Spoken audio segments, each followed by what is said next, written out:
In the modest part of the capital city of Bantu, there was a young man named David who had captured the attention and admiration of everyone who knew him. From the time he could walk, David had displayed a certain character that set him apart from other boys his age. While his peers ran through the streets, laughing and shouting with the vigor of childhood, David could often be found alone, deep in thoughts, and with his eyes fixed on something distant. His mother, who was a devoted Christian, was the first to notice, "This boy is different. It seems like God has a calling on his life," she would often whisper to her husband as they watched David from the doorway, crouched in prayer even as a child. By the age of 18, David had grown into a man of prayer and discipline, spending long hours in the scriptures, asking questions that many around him struggled to answer. He was humble yet firm, and his faith was as solid as the ground beneath his feet. It was his spiritual hunger that led him to Pastor Ezekiel, a seasoned man of God who had built his ministry on the word and the relentless pursuit of truth. David's first encounter with Pastor Ezekiel was on a rainy Sunday afternoon. He had sat in the back of Pastor Ezekiel's small church, and the drumming of the rain on the roof almost drowned out the pastor's powerful sermon. But Daniel heard every word, each one landing in his heart with the weight of a divine command. After the service, David approached the elderly pastor with the excitement of a soul thirsting for more. "Pastor Ezekiel, I want to serve God with my whole life. Will you teach me?" Pastor Ezekiel looked at him thoughtfully for a while. Finally, he nodded. "Serving God is not a decision to be taken lightly, son. But if you are willing to walk the path, I will guide you." And that was how David began discipleship under Pastor Ezekiel. Over the next few years, he poured himself into the work, learning, praying, fasting, and growing under his mentor's watchful eye. Pastor Ezekiel taught him not just the scriptures, but the discipline of patience, the value of humility, and the necessity of love in all things. David, Pastor Ezekiel would often say, a true servant of God must be prepared to give up everything, not just his life, but his pride, his comforts, and even his dreams, if that is what God requires. David listened, absorbing every word. He witnessed miracles, felt the presence of God in ways he couldn't describe, and his own faith grew stronger, like a young tree digging its roots deep into the soil. Years passed, and soon Pastor Ezekiel saw that David was ready. "The time has come," Pastor Ezekiel announced one evening after they had spent hours in prayer. "God has called you to shepherd his people. You are ready." David's heart was filled with both excitement and fear. "But Pastor, how will I know I am truly ready? What if I fail?" Pastor Ezekiel placed a hand on David's shoulder. "If you trust God and keep yourself pure, he will never fail you. Remember, David, the true strength of a pastor lies not in his gifts, but in his obedience." With Pastor Ezekiel's blessing, David stepped into his own ministry. He started his church in a rented one-room building with old walls and mismatched chairs. The first service had only a handful of people, mostly elderly women and curious children. But David was not discouraged. He preached with the same passion he had witnessed in Pastor Ezekiel, and you could feel his conviction and love for God in his voice. In those early days, David faced challenges that would have broken many. His shoes were worn, his clothes were faded, and often he had to fast not because of a spiritual reason, but because he simply had no food. Yet, he remained steadfast, and his prayers were of gratitude to God, even in times of lack, and God saw his heart. Slowly, The church grew as word spread of the young pastor who preached with fire and whose prayers seemed to touch heaven itself. People came from neighboring villages, drawn by stories of healing and of a God who was present and alive in the church. Miracles happened, not because of David, but because of the God he served. Years passed, and soon David's small congregation grew to hundreds. They rented a larger space and then another, until finally they had a building of their own, a massive, beautiful church that was always filled to capacity. David continued to serve with humility, never forgetting the lessons Pastor Ezekiel had taught him. Then one evening, after a particularly powerful crusade where several people had been healed and lives transformed, David gathered with his elders for a short meeting. The elders of the church looked at him meaningfully, as though they had been discussing something important. Pastor David, one of the elders, spoke. The time has come for you to think about finding a partner. You have built this church by God's grace, but you are still a man. Having a woman of God by your side would be a blessing to you and to this ministry. David nodded respectfully. I understand, and I am grateful for your concern, but I want God's will in this matter. I do not wish to make a hasty decision. Of course, another elder chipped in, but pray earnestly, Pastor. We do not want to see you fall to temptation. A man in your position needs the support of a strong and godly woman by his side. David took their counsel to heart, dedicating himself to prayer and seeking God's guidance. He prayed with the fervor he had always known, asking God to send him a life partner if it was his will. And then he waited, trusting that God's timing was perfect. It was during this time that Sister Mary appeared. She was a newcomer, a young woman with a quiet spirit and a faith that seemed to glow from within. She joined almost every department in the church, and her presence was felt everywhere. From the choir to the children's ministry, she was dedicated, sincere, and always eager to help. David couldn't help but notice her. She was different from the others, not just in her devotion, but in her spirit. She had a way of speaking that was gentle and a way of looking at people that made them feel respected and valued. And as the months passed, David found his thoughts drifting to her more often than he would like to admit. One evening, after a particularly long day of meetings and counseling, Mary approached him. Pastor, I thought you might be hungry, she said, holding out a dish. I made this for you. David accepted the food, touched by her thoughtfulness. Thank you, Mary. You didn't have to do this. It's my pleasure, Pastor, she replied with a warm and sincere smile. You work so hard for us. It is the least I can do. From that moment, a connection began to form. David found himself drawn to her. He was thinking of Mary more and more. He tried to dismiss these thoughts. He tried to focus solely on his ministry, but she was always there. In the choir stand, leading worship, in the children's ministry, guiding young minds with her gentle voice. She had become an indispensable part of the church community, and her presence was felt in every corner. David prayed, asking God for clarity and for confirmation, and slowly he began to believe that Mary was the answer to his prayers. It did not take long for the elders to notice, and one evening, after service, they approached him to pledge their support. Pastor, Elder Jacob said, it seems like you have found someone who shares your heart for the ministry. David chuckled, slightly embarrassed.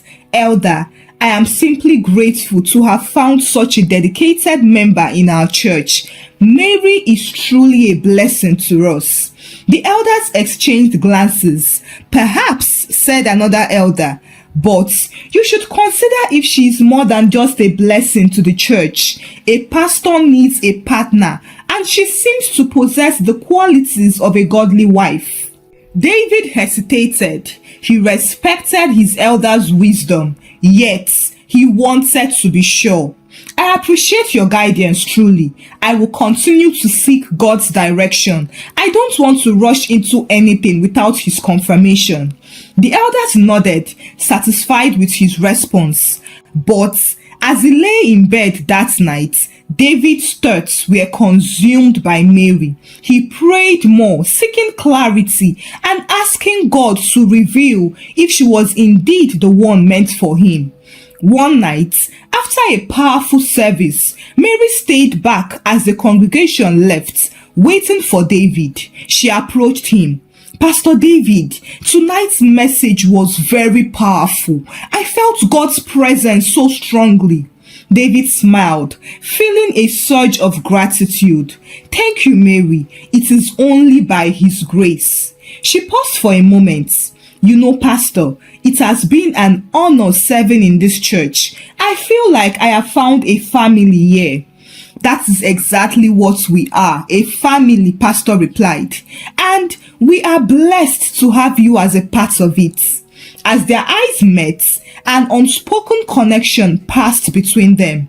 David felt in his heart a sensation he had not allowed himself to feel to avoid distractions from his ministry. But he quickly refocused, reminding himself of his commitment to purity. But as the weeks passed, his attraction to Mary grew stronger. He couldn't deny the chemistry between them, the ease with which they spoke, and the shared moments of laughter, and the way she seemed to understand his calling as deeply as he did. Finally, after much prayer and contemplation, David gathered his elders and told them his decision.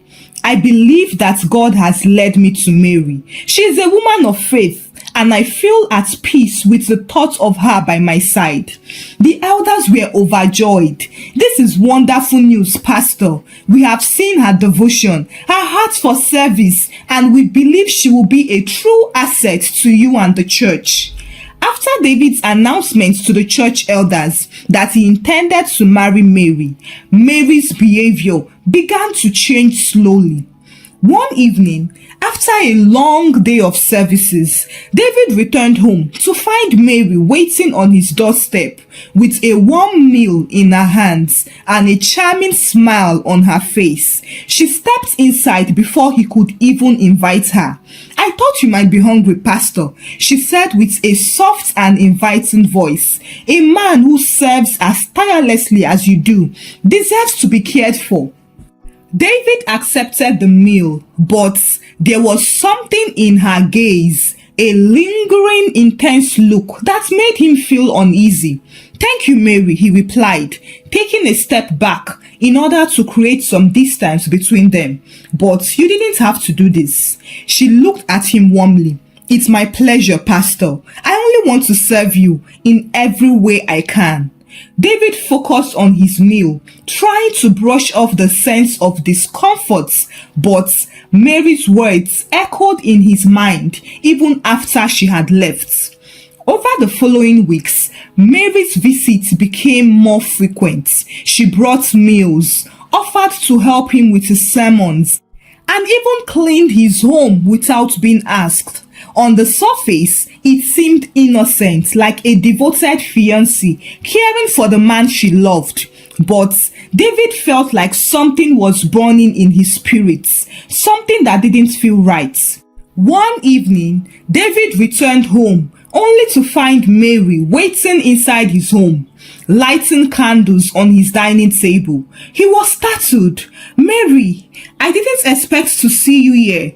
She turned to him with a seductive smile playing on her lips. I wanted to surprise you. I know how hard you work, and I thought you deserved a warm, comforting evening. He swallowed hard, feeling uneasy.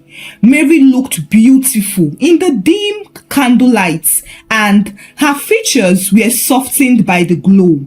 David quickly shook his head, reminding himself of the boundaries they had agreed upon. Mary, you know we shouldn't be alone like this. It is not right, he finally said. But Mary stepped closer, reaching out to touch his arm. David, don't you trust me? We are already engaged before God. In his eyes, we are as good as married.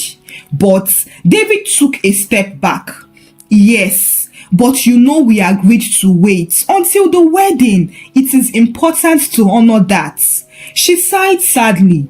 David, I thought you trusted me. Why should we deny our love for each other? It is only natural to want to be close. However, despite his discomfort, David felt himself weakening. He was only human after all, and the warmth of her presence, the softness of her touch was all overwhelming. But he managed to pull himself back, clinging to the conviction he had built his life upon. Mary, he said gently, I want this as much as you do, but we must honor God's commandments. Waiting is difficult, but it is necessary. Mary looked at him for a long moment, and then, without another word, she gathered her things and left. But Mary didn't get disappointed. Rather, her attempts grew bolder, as if she was on a mission. She would arrive late in the evening to David's house, giving excuses to sleep over, and she would even sit close to him, resting on his shoulders and talking in a convincing tone. One evening, after trying to make him fall to no avail, she vented out, David, don't you see me? We are already one in spirit. God has brought us together for a reason. Why should we deny each other? Isn't it just a formality now? David felt his heart pounding and a battle raging within him, but he forced himself to look away, muttering scriptures under his breath and reminding himself of his commitment to purity. No, Mary, we must wait. We are not married yet. God commands purity. Each time he resisted her, her frustration grew, but David remained firm, praying for strength and asking God to help him hold on to his principles. Then, on the night before the wedding, Mary arrived once again, this time unannounced, and her demeanor was different from anything David had ever seen. She wore a dress that hugged her form, her hair was loose, and her makeup was soft but alluring. She looked very seductive, and there was something dark, something different in her eyes. David, she whispered into his ears, drawing a line on his chest with her fingers. Tomorrow we'll be married. Tonight we should be together. David took a step back. Mary, please, we must honor our commitment to God. We agreed to wait. We are almost there. She smiled, a sly, almost triumphant expression that sent a chill down his spine. David, don't you trust me? We already won before God. We are united in spirit. Tomorrow is just for formality. David felt his defense crumbling, and the strength he had always prided himself on slipped through his fingers. Her presence was overwhelming, like a siren's call, drawing him into an ocean he couldn't resist. David, tonight, let me show you my love. Don't deny yourself. Don't deny me. And in that moment, David fell. He gave in to the desire he had fought so hard to resist, the temptation that had been at him for weeks. They spent the night together, and then the next morning, David woke up to an empty bed. He sat up confused for a moment, calling out her name, but there was no answer. He assumed she had left early to prepare for the wedding, and so he quickly prepared himself to meet her in the church. He soon arrived at the church, but His heart skipped a beat as he noticed that she was nowhere in the church. The whole congregation was gathered and the pews filled with smiling faces, but there was no sign of Mary. He tried calling her, but her phone went unanswered and soon it was switched off. Minutes turned into hours, and the congregation began to murmur.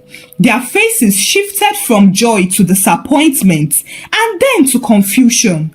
One by one, they began to leave, looking pitifully at their pastor and judging him with their eyes. By the time the last person had left, David was alone with a shattered heart and confused mind.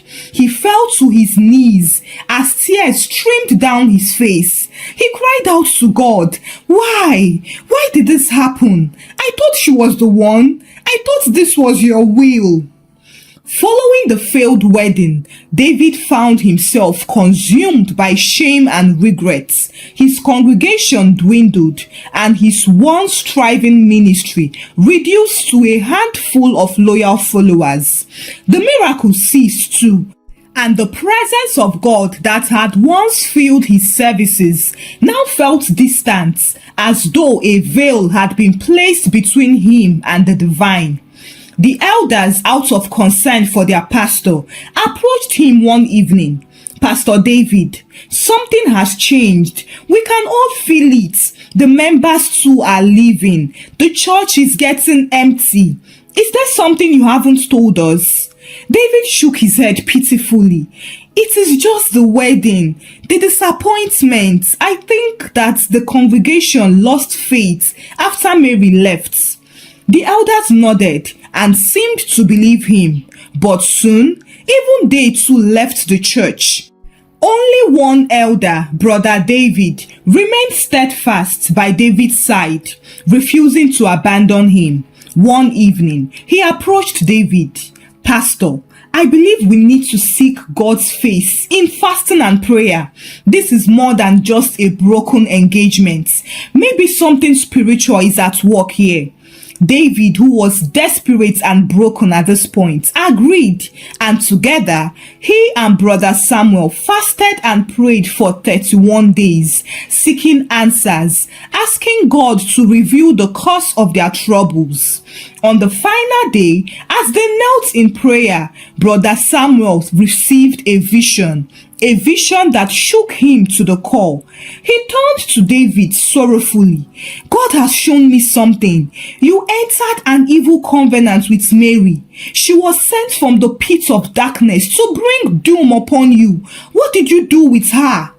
David's eyes widened as the weight of his sin came crashing down upon him. I didn't know. I thought she was sent by God. It was just once, that night, but I tried to resist her. I really tried." Brother Samuel looked at him pitifully. "Pastor David, even the enemy can appear as an angel of light. You allowed yourself to be deceived, but there is still hope. Confess your sins, repent, and seek God's forgiveness." With a trembling heart, David fell to his knees, crying out to God for mercy. "Father, forgive me. I was blinded by my desires. Cleanse me, restore me. I am nothing without you." And in that moment, David felt a shift, a release from the darkness that had clouded his spirit. But as he rose, he knew that his ministry would never be the same. The church he had built with such passion and dedication was gone, and his congregation had scattered.